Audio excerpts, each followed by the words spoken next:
All right. Mercy is God giving us, well, actually, God not giving us what we deserve. I still think you missed it, but I'll try it again. New mercy every day. Woo.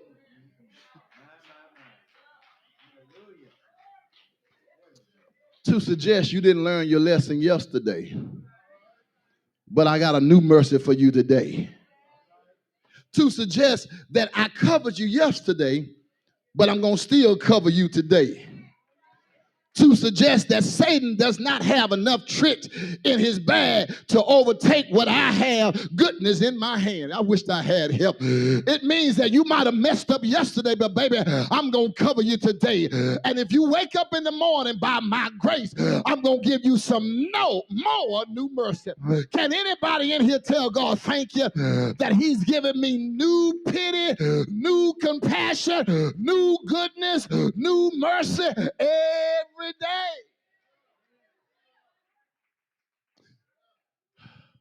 Finally, if that's not enough, the psalmist says, you're giving me new mercy every day. Now they shift the tension in the text. I've taught you what the tension in the text means. Because here it is now. I personally would think, Mose, that that's enough. It's enough to have God looking out for me in areas of my life that I need God to look out for me. Are you ready for it? Every day. I mean, for me, I'm good. That's what you're doing for me. God, I'm all right. But the psalmist says, I've learned something.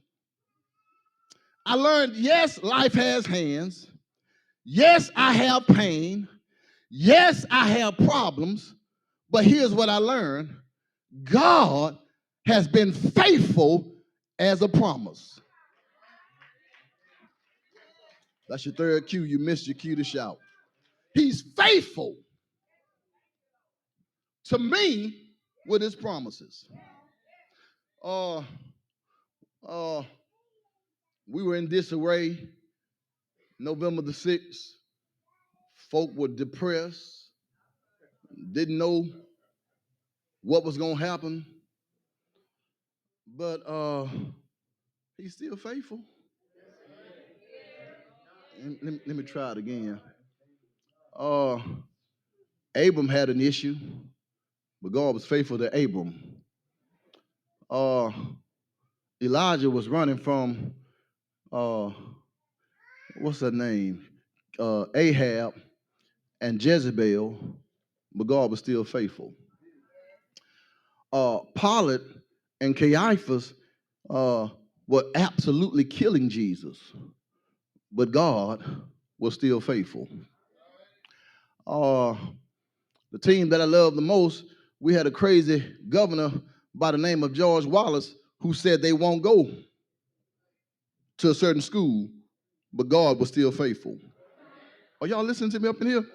I'm trying to develop in your mind that we serve a God that has a track record of being faithful. All right, y'all. I see by the three claps and the either you sleep or you didn't get it. So give me 2 more minutes right there. Look back in your own life. Come on, look back into your own situations. Come on, when you had the pain and you didn't have the medicine, did the pain leave? Look back into your own life. When you didn't have the money to pay the bill, but you still have a place to live. Wasn't he still faithful? Look back into your own life. When you thought the relationship was over, it was done, but then God still made a way for them to call you. Come on, talk to me. Wasn't he still faithful? Can anybody in this place just say, God, I thank you for you being faithful in my life when I didn't even know that you were involved? Come on, talk to me. In my life. Come on, you've been doing stuff. You've been trying to destroy your life, but you fail to realize that God has been in your life, and He wasn't trying to destroy your life. He was delivering you from life, so that when you come out of this test, when you come out of that storm, when you come out of that trial, you'll be able to hold up holy hands and decree and declare, if it had not been for God. Pastor, you said you were going to talk about I find no fault. Well, let me see how I can do that. Uh, how many, not how many you've been on, but how many trips, cruises that I've been on with you? But don't get that number. I will get in trouble. One of the earlier cruises that we went on, Sister M&M went with us, the mission department. Y'all don't need to know what M&M means, but the mission department went with us. And so you and I went to, I want to say it was called Diamond International. Yeah, I know you don't remember that because I ain't get you no diamond. I'm sorry. If I'd have got you that diamond, you'd remember that. Come on, talk to me. I was balling off of CUC's budget, so I got a promissory note. Y'all gonna get that going home. So we went to Diamond International, and so they called me. They said, look at this diamond. I'm looking all in the glass thing. Man, that's nice. I saw the price. I said, yeah. And they said, and she showed me another tray, and I said, ooh, that's nice there. And then I saw the price, and I said, mm-hmm. She said, sir, I see you like a lot, but I can't convince you to buy a lot. He said, we're going to cut you a deal. You know how they talk to you. You ain't going to be able to cut me a deal because a sale ain't a sale when you're broke. Come on, talk to me. You come to me all you want talking about 90% off. I ain't got the 10. A sale ain't a sale when you're broke. Y'all gonna get that going home. She said, come here, let me bring you to the back and show you something. And then she brought us behind these velvet curtains. Pray for the preacher. I'm like, what's going on over here? I just said I couldn't afford that. I don't know what you're trying to do. She said, no, come on in. Turn the light off. I got shown up scared then. Yeah, but they cut the light off. And then she said, sit right there. I said, no, God, no. I ain't come way over here to get busted and get in trouble. I sat down in a black room, and then she puts another velvet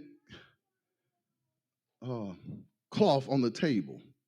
She gets a black bag with a drawstring on the top. She loosens it, and then she opens it, and then she pours it all out on the black velvet. Then she turns a particular light on, and then she grabs what I think are called tongs. She picks up a diamond, and she says, look at it.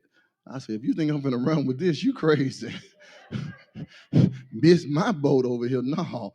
And so I look at it, and then I saw, and while I'm looking in it, I said, man, this thing is something serious. It has a mechanism in it. She says, do you know anything about the three? She said three C's or 4 C's. I think you was on that trip as well. I said, no, I don't remember the 3 C's. She says, when you're looking at a diamond, you have to first notice the cut.